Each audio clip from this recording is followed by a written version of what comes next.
welcome back to my channel. My name's Lila and this is Lila's Library. So basically, I'm sure you can tell by the title, but today I'm going to be showing y'all my July reading wrap up and my August TBR. So let's just jump right into it. So I've got my reading journal here for my wrap up, and I've also got my laptop with my Notion on it for my TBR, and I also have the books right here. So let's just get into it. Okay, so I only read 2 books in July, but they were both 5 stars, and that's insane. So basically the first book I read is Remarkably Bright Creatures by Shelby Van Pelt. And this, yes, it was kind of slow, but it was absolutely beautiful and heartbreaking and just remarkable. Like, honestly, it was such a beautiful story. Basically, it's about this older lady whose son went missing a long time ago, like 18 years ago, I think, and her husband just passed away, and basically she gets this job at an aquarium, and yeah, it goes from there. There's an octopus in the story, and it was just so beautiful. I know I've said that, but it was just absolutely beautiful, and I did give this a 5 stars because I just loved it. I loved reading it. It made me cry, and when a book can make me feel something like that, it's gonna be very highly rated for me. So yeah, the first book I read in July was Remarkably Bright Creatures by Shelby Van Pelt. The second book I read was on my Kindle, and this book was a very highly anticipated read for me, and that is Play Along by Liz Tom Ford. Oh my gosh, I love this series so much, and I didn't think I could love a book more than the last one, but it's possible. Basically, if you don't know, this is the Windy City series, and it's basically about this friend group of professional athletes. The first one was about a hockey player. The second one was about a basketball player. The third and this one were both about baseball players. The third and fourth are brothers. This one is about Isaiah Rhodes and Kennedy, and if you've read any of the other books, you know about Isaiah and Kennedy. But basically, it's like a fake marriage trope, and it's just so good. Isaiah Rhodes, the man that he is, oh my gosh, y'all, he's perfect. He's perfect in my eyes, and I just loved this book so much. It was an automatic 5 stars. I'm obsessed. I haven't been able to stop thinking about it. Like, every day I'm just thinking about them, and I wish there was another book about them because I need more. I can't believe I can't be reading about Isaiah and Kennedy anymore. I know there's another book coming out, but like, I need another one in there, like, about them. Anyway, if you see this Liz Tom Ford, please, I'm begging you, maybe even just a novella. I need something more. But this was a 5, 6, 7 stars. I just loved it.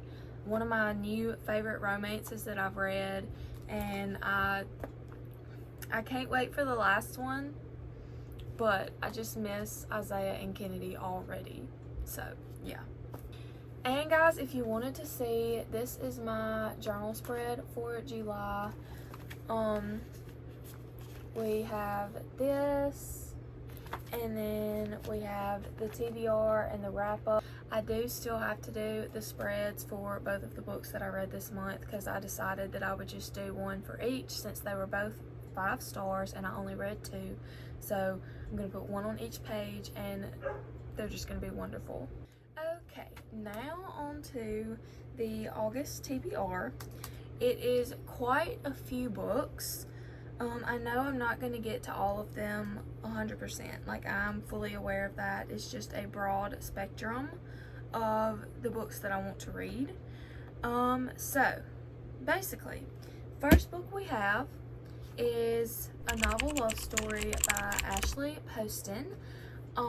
This is a new release. First of all, can we talk about how beautiful this cover is? This is gorgeous. This is basically about a girl that's in a book club, and every year their book club takes a trip, and she's the only one going this year. And basically she gets stranded, and she figures out that she has gone into her favorite book series' like town. She's meeting all the characters. This sounds like a 5-star to me. I can't imagine, like, imagine getting stuck in Akatar. Duh. So, this sounds like it's going to be a really good book, and I really hope that it pays off to be, but this is the first book of the August TBR. Okay, the next book on the August TBR is none other than Just for the Summer by Abby Jimenez.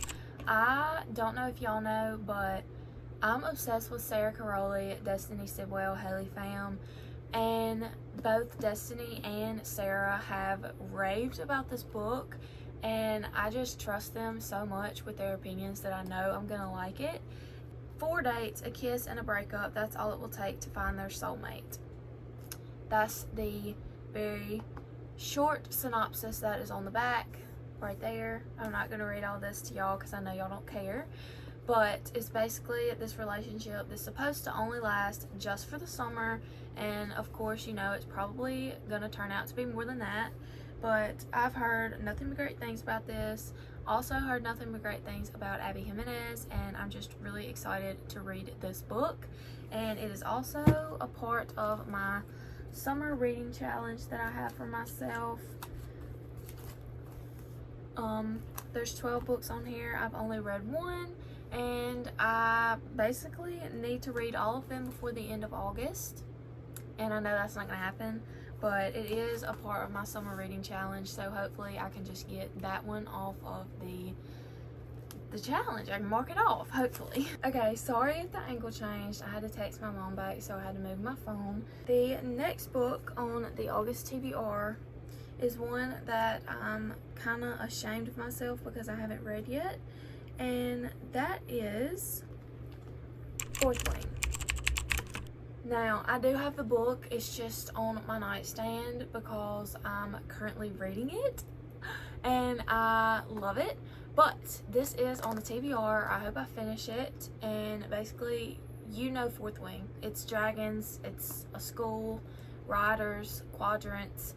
It's amazing. And yeah, that's on the August TBR. I hope that I finally finish it, because I started it a long time ago when it was popular, and I didn't finish it because the book was heavy, the words were small, and it wasn't on Kindle Unlimited. But it just got recently added to Kindle Unlimited. If you didn't know, you do now. And Kindle Unlimited is my best friend because reading on a Kindle is so much easier than reading like small tiny words in a book, and it just makes it go by faster. But yeah. Okay, so the next 1, 2, 3, 4, 5, 6, 7 books are all classics. I'm going to try to do a reading classics video. I was going to try to do reading classics in a week, but I'm not going to force myself to only read classics. If I want to pick one up, that's what I'm going to do. I'm not going to force myself, because I know if I do, then I'm going to put myself into a slump, and I don't want that to happen. So basically, we have, what did I say? 7 classics, 1 on the Kindle. The first one is a basic one, and that is Little Women, and I'm kind of ashamed that I haven't read this yet, but I am very excited to read this, and I hope I enjoy it as much as everyone else does, and I hope that it impacts me the way it has impacted others. And it's basically just about these 4 sisters and their life. They're poor, and their dad's in the army, and it's about them growing from children to women to mothers and wives, and experiences of all the trials, tragedy, loss, and love that life encompasses along the way. And it just sounds like a good book. Like, I could see myself enjoying this, and I really hope that I do. But yes, this is a part of the August TBR for sure. I hope out of all of the classics that I at least get to this one, because I'm super excited about it. Okay, the next classic is one that I'm super excited about because I've seen the movie and I loved it, and that is The Phantom of the Opera by Gaston Lebrun. I don't know. This is what it looks like. All of these books match, like their covers correspond together. All the classics that I got, I just got them from Books A Million. They were all under $6, and they're all from the same like printing company, so they all like kind of match and look good together, so I'm super excited about that. But if you don't know what Phantom of the Opera is about, it takes place in Paris, and basically there's this girl, a professional singer, Christine Day, and her childhood friend begins courting her, and this guy named Eyre, he gets jealous because he's in love with her, and he basically becomes the Phantom and he starts haunting the opera, and it's just really good. I loved the movie. I'm sure the book will be better, and I'm super excited to read it, and I hope that I enjoy it as much as I did the movie. Okay, the next classic we have is a classic, and that is The Great Gatsby by F. Scott Fitzgerald, and y'all look how short this is. Basically it takes place in the Jazz Age, and this guy is infatuated with a girl named Daisy, who is a singer, and he's a former war veteran, and he accumulates his fortune from organized crime and invents a legendary new persona for himself, and he buys a luxury property on Long Island, trying to persuade this girl to fall in love with him, and yeah, that's basically what it is. It's very short, 144 pages.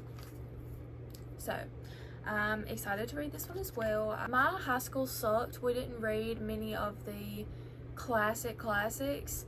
The only book I had to read was Great Expectations. I didn't really like it, but at the time, when you're forced to read something, you're not gonna like it. Maybe if I were to go back and read it now, I would like it. I forgot we also read Pride and Prejudice, and I hated my teacher for that class, so in turn I hated the book, but I would like to one day go back and read it. But yes. Next we have, speaking of Pride and Prejudice, we have Emma by Jane Austen, and this one is about a girl named Emma who is convinced that she knows best who should marry whom, so basically like a matchmaker. I'm very excited to read this one too because I've heard really great things about it, and I've heard great things about Jane Austen as well. I believe she wrote Pride and Prejudice, and I did not love it because of my teacher, as I said, but I would like to go back and read it if I do enjoy this one, and I hope that I do because it sounds very good and comical and witty and just like a good book to sit down with. So yeah, we have that one. Lastly, of the matching corresponding books, we have Jane Eyre by Charlotte Bronte, and this book is yet another classic, and it's about a orphan who takes up a position as governess at Thornfield Hall to teach 8-year-old Adele, but then the moody, charismatic owner of Thornfield, Edward Rochester, makes a rare visit to the hall, and Jane's impassioned self-respect and moral conviction are tested to breaking point. Again, it just sounds like a good, simple, easy read, except for, as many of you know, classics tend to be harder to understand. You have to think to understand them, but I did find, I have read one of these books that I'm telling y'all about already, because I'm filming this on August the 5th or 6th. I can't remember what today's date is, but I have read one of the classics in this video. I'm not going to tell y'all which one because it's going to be a surprise, I guess, but I did find that I began reading it and I couldn't understand it, and then the further along, the more I kept reading, the more it was easier to understand it. So I'm hoping that's how it is for all of these. So yeah. Next is a very simple book that I did read in high school, and I do not remember it at all, and that is Carmela by Joseph Sheridan Le Fanu. I'm sure I'm butchering these pronunciations, but basically this book is about this girl and a vampire comes to live with her, and it's just the story of how all that plays out. And I don't remember much about this from reading it in high school, but hopefully it's good. It's really quick. It's less than 100 pages, super tiny, big words, and it is still annotated. This is my high school copy. It is still annotated, so hopefully that makes it a little bit easier for me. But yes, we have Carmela. And then the last book we have on the August TBR is none other than The Metamorphosis by Franz Kafka. I believe that's how you say it. This is the cover on my Kindle. Basically, what I've heard about this book is 3 chapters. I think it's like 87 pages, and it's about a man that wakes up from sleep and he finds that he's turned into a bug. Like an insect, a bug. That's really all I know about it. People say that this is a life-changing book for them, and I hope that that happens to me. I hope that I can understand it enough that it is life-changing for me as well. And I just hope that I can learn some things from all of these classics that we have here. I know I'm not going to get to all of those in August. I hope that I can get through most of them, but yeah. Let me know, guys, if you would like a reading journal tour or a video, like if some of y'all follow Sarah Caroli, the way she does a doing book stuff video every month, if y'all would want me to do a video of me doing my reading journal. And I also have a photo journal that I do every month. Let me know if y'all would like to see that, and let me know any other videos you would like to see from me. I'm trying to be more productive about the videos. I started, I think, about a year ago with posting, and I stopped because I just got frustrated and it was all a lot. It was my first year of college. I couldn't do everything at once. It was kind of hard, but I think I've gotten the hang of it. My classes are about to start in a few weeks, but hopefully I can keep everything together. I did start using Notion, so hopefully that helps me keep organized. But I hope y'all enjoyed this video. Please let me know if you've read any of these books and if you liked them, disliked them, anything like that. And I hope y'all have a wonderful day, and I love y'all so much.